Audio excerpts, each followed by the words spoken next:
So guys, so we are on inclined surface. So when we are dealing with the inclined surface, when we have an inclined body like this, a body inclined like this at certain angle theta. Do you understand? This body, we have we tends to fall down. You go feel like say make it fall down. So if you feel like say make it fall down, the weight is acting like this, like it will fall down. The weight, the part of its weight, we act like apply force. Where there will be friction, you know, we are dealing with static friction. So this thing is not moving yet. There is friction that is opposite the movement of this thing, which is in this opposite what direction, friction F. There will be normal force as we have at this side. So the normal force, N or reaction. We call it normal force or reaction. So after the normal force, you know we're supposed to have weight, which is what? Our W. But note that our weight is split into two like this now. You don't split into two. This thing, e heavy now. Normally, maybe we have something like this. The weight go out in the middle, abi, which is this way. But now we don't bend the body like this. See as we bend down, part of the weight go one fall vertically, part of the weight go one fall horizontally, like make it go like this side. Let's just see. You put something here, you go feel like make it drag come down vertically, right? And at the same time, you want drag for this side horizontally. What are you trying to say? Let us go like this. Let us do this thing. When we are having a plank, you are having a plank. You understand? Somebody is now pulling this plank. He's pushing it this side. It will be moving what? Horizontally along x-axis. Pushing it this side, it will move what? Horizontally along x-axis. If somebody is now pushing it in this side, it will be going vertically downward along y-axis, right? Now, somebody is not pulling it here. He's not pulling it at one angle, palm, angle theta. What do you think will happen to this plank? Will it be going downward vertically or will it be moving like this? It will be doing both.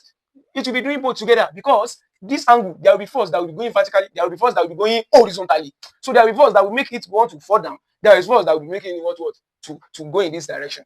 This is the particular things. So if you have a body too in this side that bend like this, what will happen? The body will want to fall vertically. At the same time, it will want to go in this direction horizontally.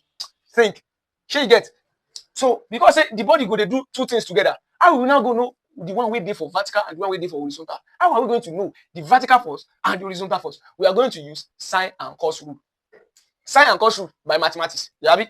So sine and cos rule. What we just have to do is that we do like this. We create a table. We create a graph. Okay, and apply force. P is coming like this. You have this is y-axis, this is x-axis. There's an apply force coming here. Do you understand? What is the purpose of knowing the force that go to vertical and the force that go to horizontal? So that when we get here, the weight of this thing are split into two. Some part of the weight is acting as apply force to make it fall. Some part of the weight is acting as what? Weight, normal weight. They want it to come down. Like they want it to come this side. How are we going to know? Because you can see the reaction. The reaction is already going in this way. So how are we going to know the one that is going horizontally and the one that is coming vertically? So this is the method we use. Do you understand? So now to this particular thing, let me redraw. So the weight of this body is acting downward, which is our W here, right? It's acting what? Downward here. But you know that anything that is acting in this way and the table is here, so it will split into this side and this side. If you split into this side and this side, how are we going to here and split into two? One is acting like apply force, one is acting like what? The normal reaction or normal force. So one is acting like apply force, one is acting as what? Reaction. What happened? Our weights are split into two. Why? Because it has been inclined. So let's just bring this thing into an image that we're having an inclined plane like this, an inclined plane like this, something acting in this direction. You understand? Maybe we're having a W here. Just represent with W. This is y-axis, this is x-axis. Now, our weight tends to be in the middle, right? Because one is splitting to be what? To make it fall vertically. One is going what? Horizontally, which is the what? The normal force or reaction. So now let's go. When we have our weight like this, acting in this direction, at particular angle, theta. So let's just trace this thing. By tracing, this is x-axis, right? This is what? Y-axis. So using SOHCAHTOA,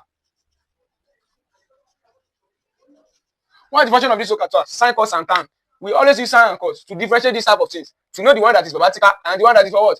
Horizontal, which is y-axis and x-axis. So let's go. We have sine. Sine is equal to opposite over hypotenuse. Sine theta equal to, what is the opposite? Y over, what is the hypotenuse? W. When you cross multiply, what do we have? Y equal to what? W sine theta. W what? Sine theta. W sine theta. So when you get to cos theta equal to adjacent over hypotenuse, right? Which one is adjacent to this? X is adjacent. X over, which one is the hypotenuse? W. When you cross multiply, what do we have? We have x equal to what? X equal to W cos theta. So what he's trying to tell us is that any force that is acting in between, the one that is for vertical, that want to pull it down, will be W sine theta. The one that wants it to move in this direction will be W cos theta. Imagine we are having a block in this side like that, and somebody is now pushing block at one angle. The force that we press the block to the vertical downward will be what? W sine theta. The one that we push the block to move horizontally will be what? W cos theta. So let's apply it to this side. So this reaction, you understand? The weight are split into two. One wants it to fall like this, Abi. The one that wants it to fall will be P. Anything that wants something to fall, it should be in what? Vertical direction, Abi. So it will be what? Our P will be equivalent to W sine theta. Do you understand? The one that wants it to move in this direction, which is the reaction, right, will be opposite of this, which is W cos theta. W cos theta. So that's what I wanted to know. So our P here, apply force P will be equal to what? W sine theta. And our normal reaction will be what? W cos theta. So now, let's go. And we are still dealing with static solid friction, which means if this thing is not moving, our frictional force will be equal to the what? Apply force, which is W sine theta. No, we will apply the force. Now, part of the weight of this thing split into two. One make this thing fall, one make this thing what? Go horizontal direction. But why we don't know? Because it's there for what? For inclined plane. You can try it at home. Just push your table at particular angle. You can see your table will want to go down. At the same time, want to move forward. So you have split your force into two. Do you understand? So let's go. So now moving on to the rules. To